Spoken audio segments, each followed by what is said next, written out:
I played Bonnie in Bonnie and the Bull, who is a gambler, drinker. He likes eating. He's a hedonist, probably.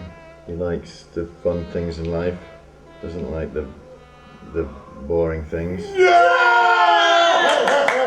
I'm playing Stephen. Both him and Bunny are two extremes of each other, and that's the reason they work together. I mean, you wouldn't want to be really friends with either of them in real life. For Bunny, Stephen's the only guy who will put up with him, I think, and sort of vice versa. I've got a feeling they don't have many other friends. There were several different things I wanted to write about, and the first of them was that idea of powerful friendships that can be destructive as well as informative in your life. That's the thing that makes Stephen grow as a character, is that he meets someone who he can fall in love with. She brings another side out of him. She's the hand grenade into the still pot of tea that is their friendship. Hold over, buddy. Stop this! Nobody's going to die of a cat! They have become her family, her friends. A little speech. And she really loves them. Stephen finds somebody who, you know, he can have a non-destructive relationship with. I think they both sort of fancy her. Causes a huge rift in their relationship, and that's why the two of them start to go their separate ways.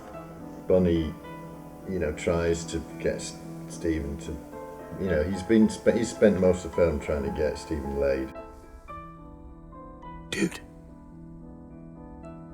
So you finally got your balls in. He's essentially in love with Bunny. I mean, it's a love triangle. He's in love with Bunny. Bunny offers him glory and fun and good times, and then it's a love triangle. Bunny? Mm-hmm. Why is your face so close to mine? He's choosing between the two ways of life offered between Bunny and Eloisa, and he needs to choose because they will cancel each other out. She's wild and she's funny. They all have different strengths, you know, and I think that they kind of are a real motley crew, and that's exactly what we were looking for when we were casting. Veronica, I don't know, you don't really meet people like that very often. She's classic. I think when we first saw her, we immediately knew that she was the one. I could just watch her, listen to her all day, I don't even listen to what she's saying half the time, just watch her face. Like a little animation, you know. Working with them is so easy. They like to improvise like me and working through the scenes, and now in the shooting, I see it's more or less like in the rehearsals. We had to repeat a lot of times because of Simon. He doesn't know his lines. Yeah, I like to start off with a little aged scotch, and have 10 fags, and then I'm ready to act. Work for Ollie Reed. Julian's a fairly obvious choice to play a tramp. Hello. It wasn't a big stretch for him, and he got quite deeply into character, and he researched the role for a long time. He's quite serious, Julian. He's quite method. I've studied the accent in quite a detailed way, you know. I sort of lived with a Hungarian family for a couple of months before I started the shoot, and then I spent a few nights sleeping over at Batsy Dog's home to get familiar with dog ways, and I sort of brought a bit of a canine side of the character out, you know. I wanted to sort of move like a dog, so I had my feet bound up during the takes so that it gave me sort of the stance of a sort of Alsatian. You know, little things like that just helped me find the character, you know. This is Cow. She has most productive teeth of all my bitches. I didn't want Noel and Julian to play characters who were a bit like Vincent Howard. I didn't want them to be playing, you know, this isn't a Mighty Boosh movie. I've been on film sets before and sort of felt slightly terrified and slightly in awe of it, and a bit sort of awestruck by how it all works, and a bit sort of scared of directing. I don't, you know, it's weird walking onto a film set, but then knowing the director, so you feel very much like very at home. The film, to me, seemed like a great big puzzle to figure out, you know, what was inside Paul's head and how to get that out of there and onto a piece of paper first and then onto a screen. One of the influences behind the film was I went interrailing after the second series of The Mighty Boosh, which almost killed me. It's been interesting because we've all sort of evolved as writers and him as a director, and throughout this whole sort of 3, 4, almost, I think it might be a 5-year sort of period on the Boosh. I want to go home. My approach was to do it in camera, not to do chroma key, not to do green screen, but to use the techniques that I've learned over the years, which is glass shots, back close, perspective. Because you worked with Méliès, didn't you, in the early days? Because I'm that old. But we used other techniques. We used the back projection. Yeah, and sort of modern versions of the same techniques, I suppose. But trying to keep everything in camera and trying to keep it all, have that sort of homemade feel that you can see the workings. Yeah.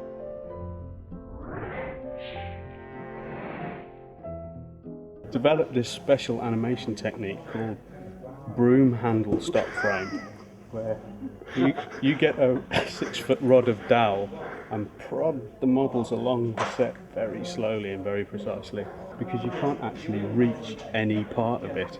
Well, I saw it as a road movie in someone's flat, which is what it is. It's what it is.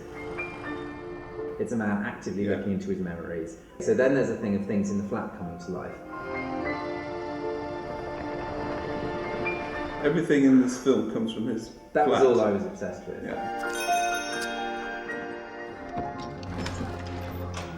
I like the sort of the madness of it and this sort of surreality and this hyper-reality of it all. Hey, dude. Hey, dude. But I like the fact that it's coming from somewhere a bit quite dark and sort of a little bit sort of a darker place. It's sort of you're going out to this sort of playful, strange world. I love this way of telling stories, like a mix of reality and fiction. Okay, in that case, more fiction than reality. I think that grounds it and gives it a sort of a better way in than some things I've seen like that. You know, which can be a bit sort of, hey, crazy, I'm making toys from the rubbish, they come alive. Instead of changing the characters so much and the actions, I changed the landscapes and tried to reflect his psychological state of mind in the flat. He's obviously had a terrible loss in Bunny, and he's become a bit of a loner and a recluse. It's so sad because you see that he wants to be happy, and but he don't let him to be the person he is. That's quite moved actually. Read it on the train. I was a bit hungover, but I shed a little tear. I caught that tear, kept it in a small see-through box to show Paul. The script was working. 111, take 1.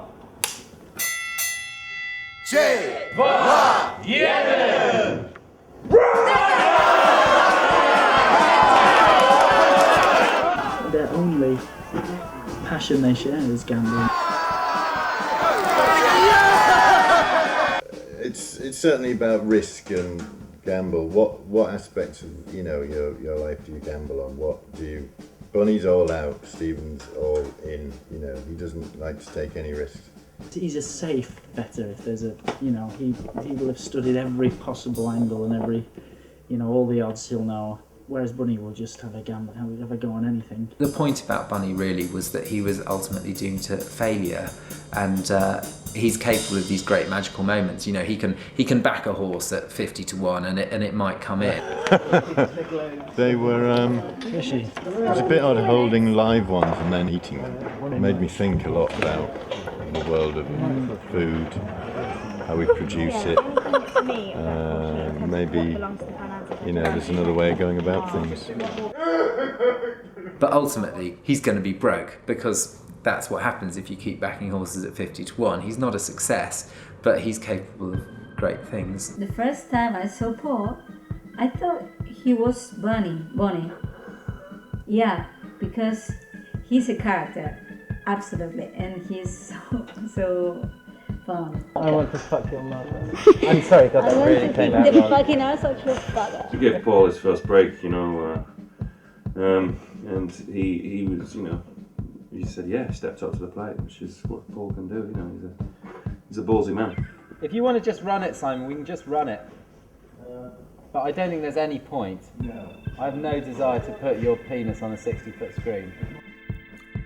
I think working with him is a delight for an actor because he knows what to do.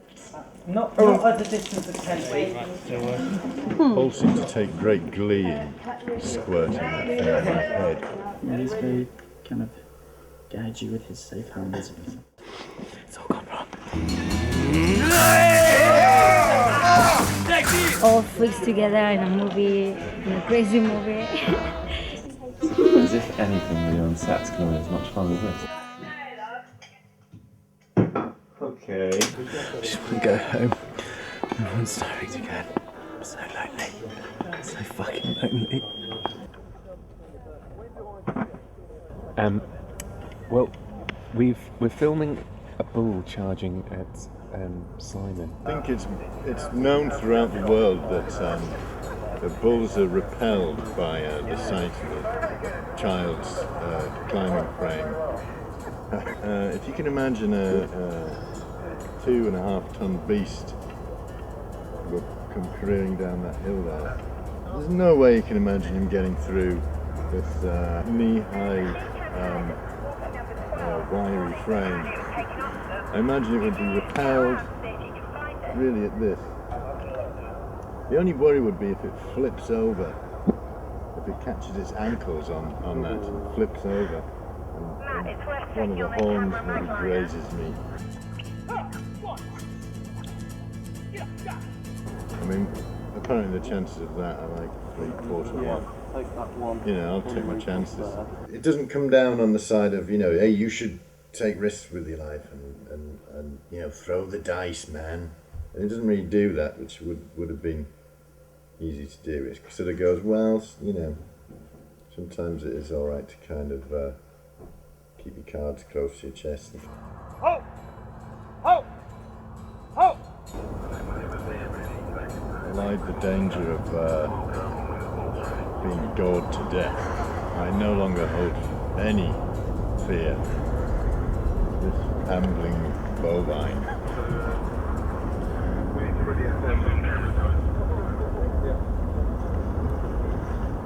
Unless it kind of falls on me.